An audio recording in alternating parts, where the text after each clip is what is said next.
हाथ उठ जाएंगे तो पैर सामने आएगा। एक बार सीधा इधर से, कैसे?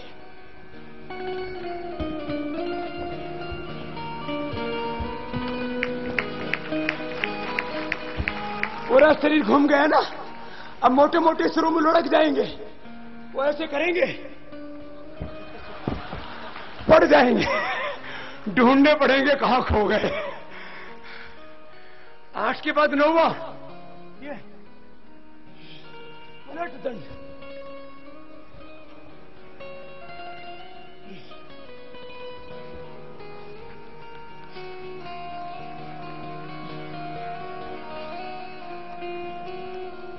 अब मोटा तो इसमें भी यही फंसेगा, आगे जा नहीं पाएगा ना। स्टेमिना धीरे धीरे बढ़ेगा।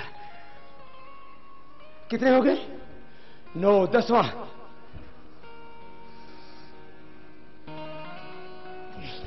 शेर दंड।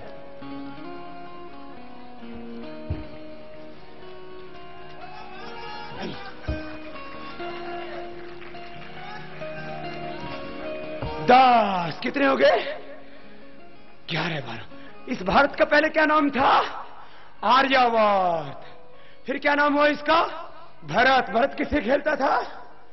शेरों से। और आजकल छिपकली से डरते हैं, काकरोच से। मजबूत बनो। फिर बाद में तो इसका कोई ठिकाना ही नहीं रहा। अंग्रेजों ने इसको इंडिया कह दिया। किसी भी दुनिया के देश के 2 नाम नहीं है, अंग्रेजी में और हिंदी में, अपने देश की भाषा में। भारत को छोड़ के इतने हम लोग कायर, कमजोर और बुजदिल हो गए। सुनो, ये 3 बार ऐसे की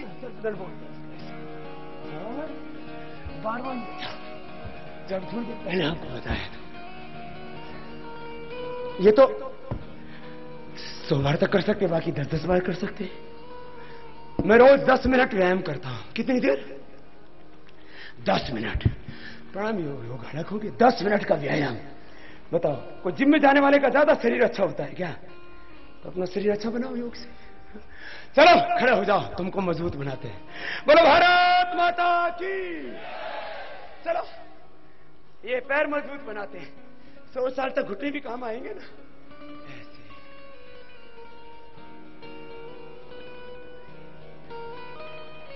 दूसरा ऐसे, ये घुटनों की मजबूती के लिए 100 साल तक घुटने ठीक रहेंगे। तीसरा, दोनों हाथ सामने।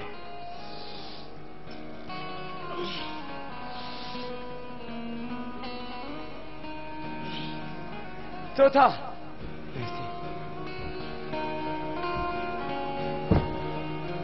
दो बारी कर लेना।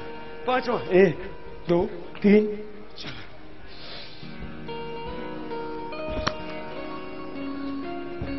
5 के बाद 6, 7, 8 जगहों को मजबूत बनाने के लिए। कैसे? ऐसे। सबको अच्छा लगता है ना उनका शरीर मजबूत हो। करिए।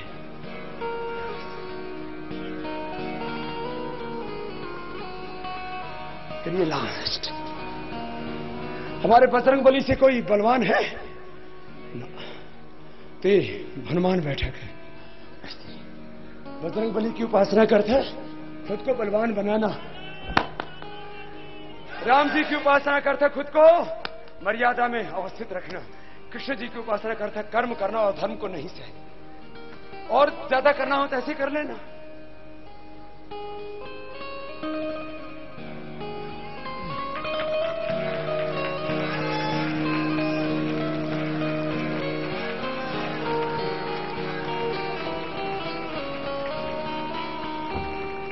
करना बर्बाद नहीं हो पाएगा। मजबूत बना। आज अभी समापन से पहले मैं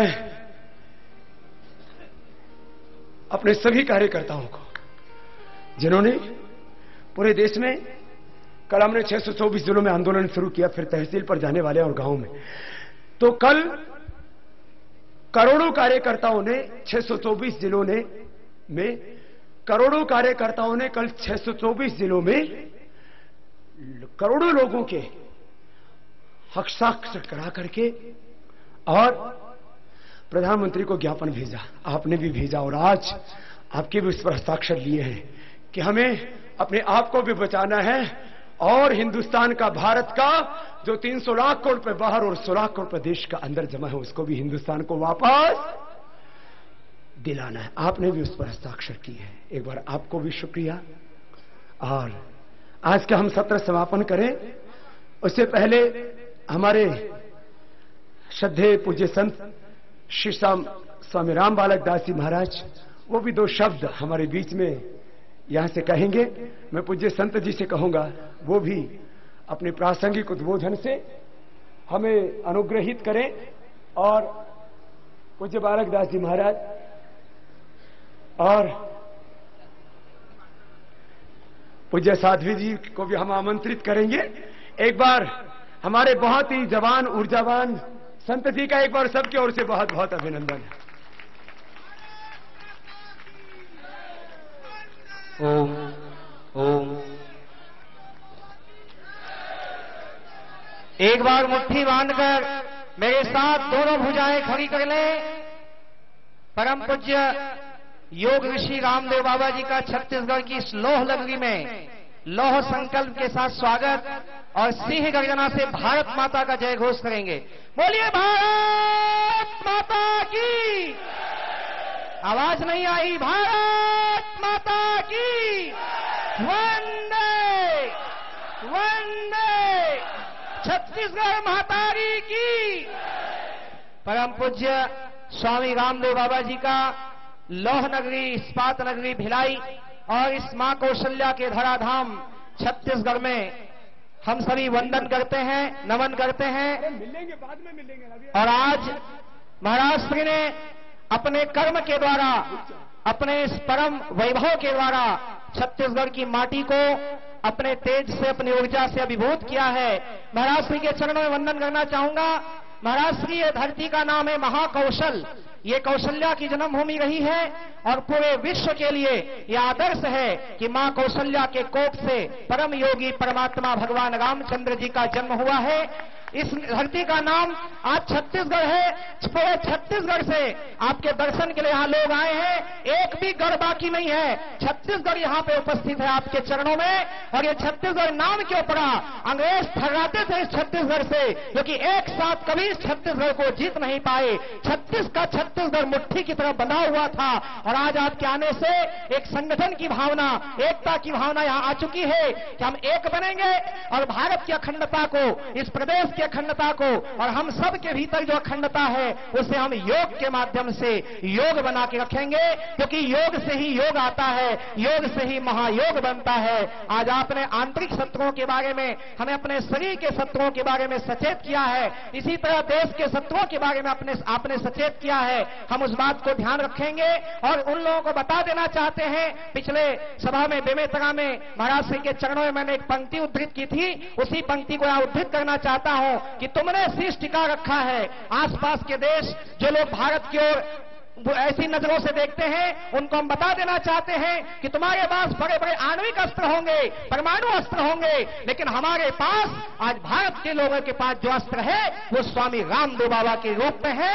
ऐसे अस्त्र के रहते हुए हमें किसी अस्त्र से डरने की जरूरत नहीं है। इसलिए कहना चाहता हूं, आस पड़ोस के देशों को कहना चाहता हूं, घुसपैठिए बांग्लादेशी हो या फिर पाकिस्तान की बुरी नजर हो या इस देश के ही लोग गद्दार लोग हो, उनको हम बता देना चाहते हैं कि तुमने शीश टिका रखा है अमेरिका के जूते पर और हम तो जंग लड़ा करते हैं अपने ही बलबूते पर। बेशक तुम परमाणु बमों की शैतानी की याद करो और हथियारों की भीख मांगकर दुनिया से फरियाद करो, लेकिन एक बात ध्यान रखना, लेकिन ये ताकत की गागर खंड खंड हो जाएगी। भोले से भी फेंक न देना भारत की चट्टान पर। और इस देश की अखंडता को नष्ट करने का ख्वाब अगर देखा तो अब क्रांति ला देंगे पूरे हिंद पूरे हिंदुस्तान पर आज पूरा हिंदुस्तान जाग रहा है। स्वामी रामदेव बाबा जी के माध्यम से आज पूरे छत्तीसगढ़ में जो चेतना आई है, उसके लिए पूज्य बाबा जी के चरणों में हम सभी छत्तीसगढ़वासी, समस्त संत समाज,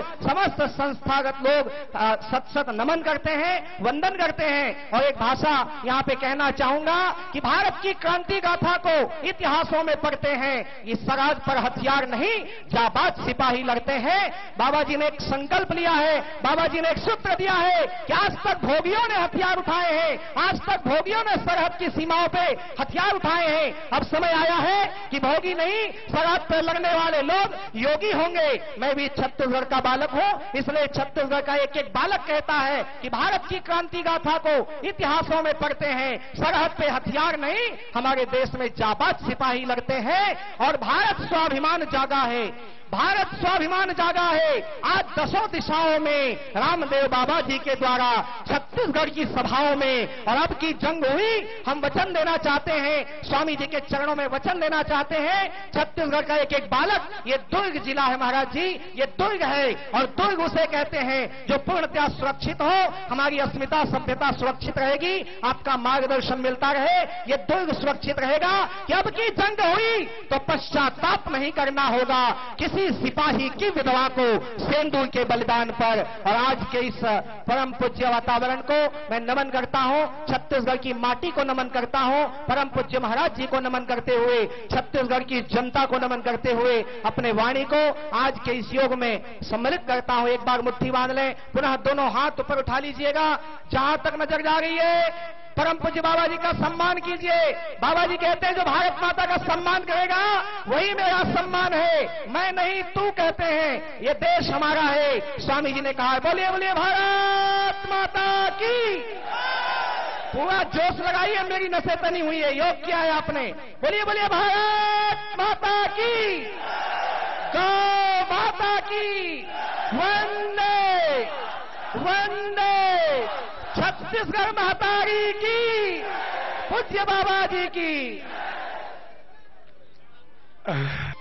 भारत स्वाभिमान के युवा संगठन एवं पतंजलि योग पीठ ट्रस्ट के अंतर्गत स्थापित मंगल निधि कोष के तत्वावधान में आमदार श्री रवि राणा जी ने अपने विवाह को सामान्य लोगों के साथ सामूहिक विवाह का आयोजन करके आदर्श स्थापित किया है।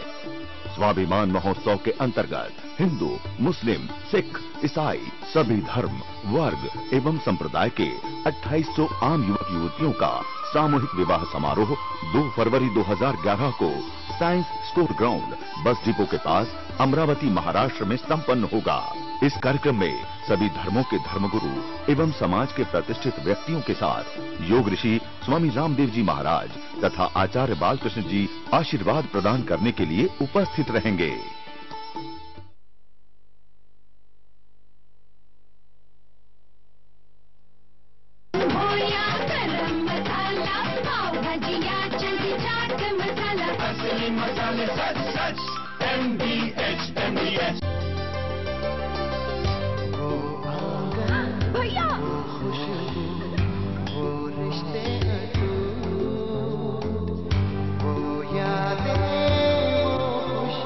भूला नहीं बाबा, डाबर लाल दंत मंजन अभी भी सॉलिड है। अन्य टूथ पाउडरों के मुकाबले डाबर लाल दंत मंजन में है असली कुदरती गुण, जैसे लौंग, पुदीना, जो रखे दांतों की तकलीफें दूर, दे मजबूती भरपूर। पवित्रता है परम